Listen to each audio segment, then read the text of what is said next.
이 종목 같은 경우에는 저도 전거래 보고 좀 깜짝 놀랐던 종목인데요. 동진 세미캠입니다. 네. 정말 주가 상승폭이 가파르게 진행이 되면서 IT주 가운데서도 참 많은 분들께서 관심을 가졌던 종목이 아닐까 싶은데 작은 종목이긴 합니다만 그동안 기대감이 컸던 만큼 주가 상승이 가파랐다가 부진한 실적을 발표한 이후에 기관이 좀 강하게 매도하면서 무려 17%나 급락하면서 마감을 했어요. 네. 향후 전망 좀 어떻게 바라봐야 될까요? 네, 사실 동진 세미캠 올라가는 거 보면 이런 종목 가지고 있었으면 좋겠다라는 생각을 했었을 것 같은데 지난 금요일 같은 경우에는 없었으면 좋겠다라는 생각이 들었을 것 같습니다. 네. 사실 17%의 급락이 나왔었던 상황들이었습니다. 가장 컸던 이유는 결국은 실적 발표였는데 우리 투자자들 봤을 때 사실 실적 발표했나라고 하시는 분도 계실 테지만 반기 보고서를 통해 가지고 실적이 발표가 되었습니다. 네. 2시 이후에 실적이 발표되면서 그때부터 기관들의 대량 매도가 나오기 시작을 하면서 주가는 상당히 큰 폭으로 하락세를 보여줬었습니다.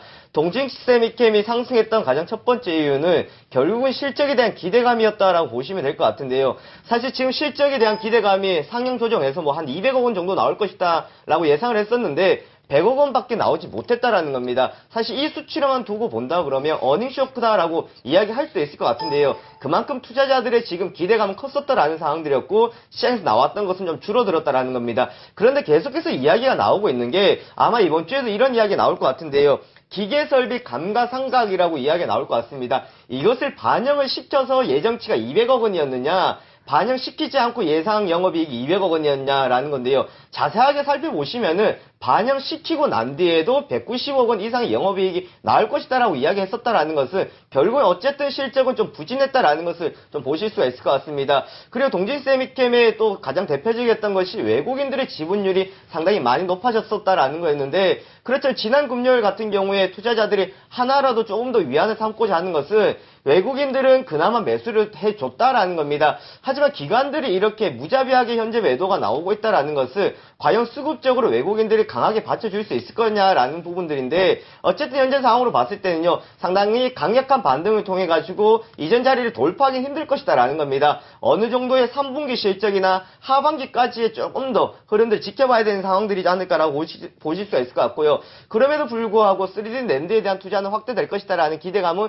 여전히 유효하다라는 것을 또한 보실 수 있을 것 같습니다. 거기다 중국에 대한 기대감이 있다라고 보시면 될 것 같은데요. 동진세미캠 같은 경우에는 중국에 이제 7개의 회사를 거느리고 해외 법인을 보유하고 있는 상황들이기 때문에 중국 업체들의 투자 확대에 따른 기대감들을 나타낼 수 있을 것 같습니다. 하지만 우리가 좀 생각해야 될 부분들은 많이 상승했던 만큼 충분히 차익 물량이 나올 수 있었던 구간 제로에 노출이 되었다라는 구간이 되었고요. 거기다가 또한 실적적인 부분들이 부진했었기 때문에 단기간에 뭐 강력한 급반등보다는 오늘 초반에는 반등해서 시작하겠습니다만은 종가의 위치를 우리가 조금 더 예의주시하고 보셔야 될 것 같고요. 또한 거래량들이 연속해서 터진다 그러면은 결국은 조금 더 큰 박스권의 흐름으로만 보셔야 될 것 같습니다. 다음으로는 일양약품도 살펴보도록 하겠습니다. 2분기 실적을 발표했는데 호실적을 발표했습니다. 이제 5만 원 선까지 다시금 회복을 하고 있는 상황에서 이제 바닥권에서 점차 좀 바닥을 잡고 반등을 해 나가고 있는 것 같아요. 좀 어떻게 평가하고 계세요? 최근 뭐 제약주들 이제 어느 정도 바닥을 다지는 구간에 왔다라고 보시면 될 것 같습니다. 일양약품 같은 경우는 거래량이 그렇게 많지 않아서 뭐 투자자들의 큰 관심들을 받지 못하고 있을 수도 있을 것 같은데요.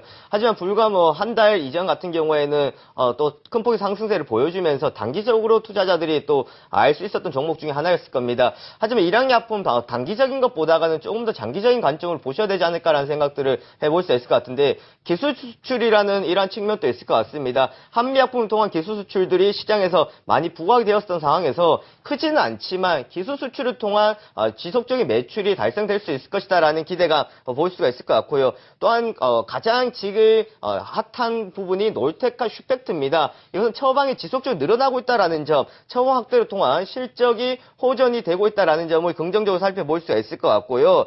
또한 가장 컸던 것은 제약주의 반등 시점이다라고 보시면 될 것 같습니다.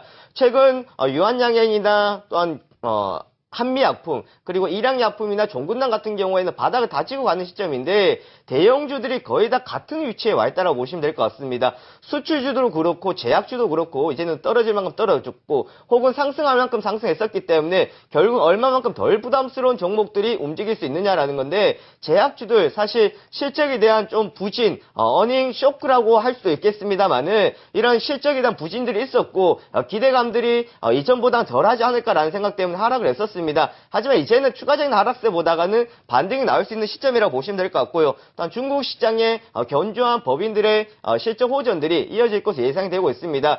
실적도 지속적으로 나오고 있는 상황에서 자리적으로 기술적으로도 상당히 좋은 위치에 지금 지지를 받아주고 있는 상황. 이러한 제약주들 중에서 일양약품 같은 경우는 상당히 좋은 매수 타점이 되지 않을까라고 볼 수 있을 것 같습니다.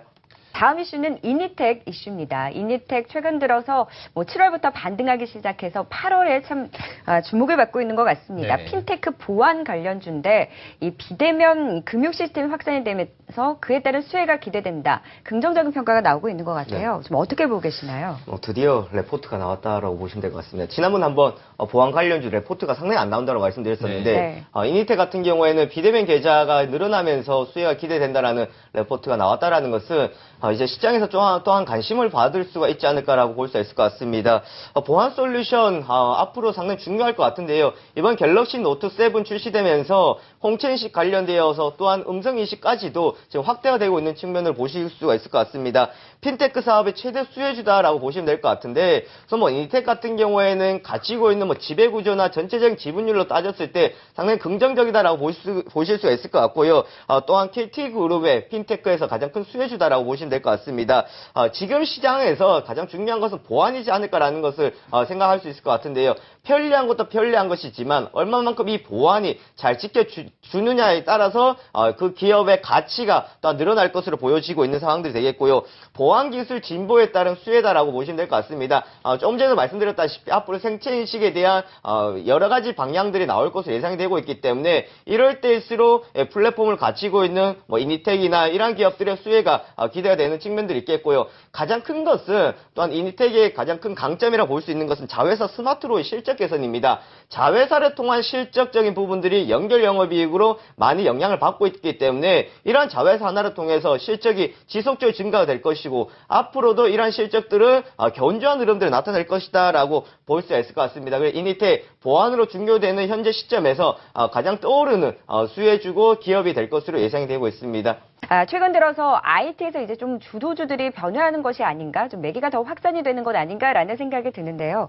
김영철 대표님 투자 전략 어떤 전략을 유효할까요? 네, 지금 자금들이 상당히 빠르게 이동이 되는 상황입니다. 거기다가 지금 조정을 주는 것 같아서 들어갔더니 말 그대로 조정 시작이 되어버린 경우가 많을 수가 있을 것 같은데요. 이럴 때 우리가 좀 더 주의해야 될 것이 최근 들어서 좋은 흐름을 보였다가 또는 호실적이 나와서 주가가 차익 물량을 통해 조정이 나온다고 해가지고 그 자리를 들어갈 이유는 전혀 없지 않을까라는 생각들을 해볼 수 있을 것 같습니다.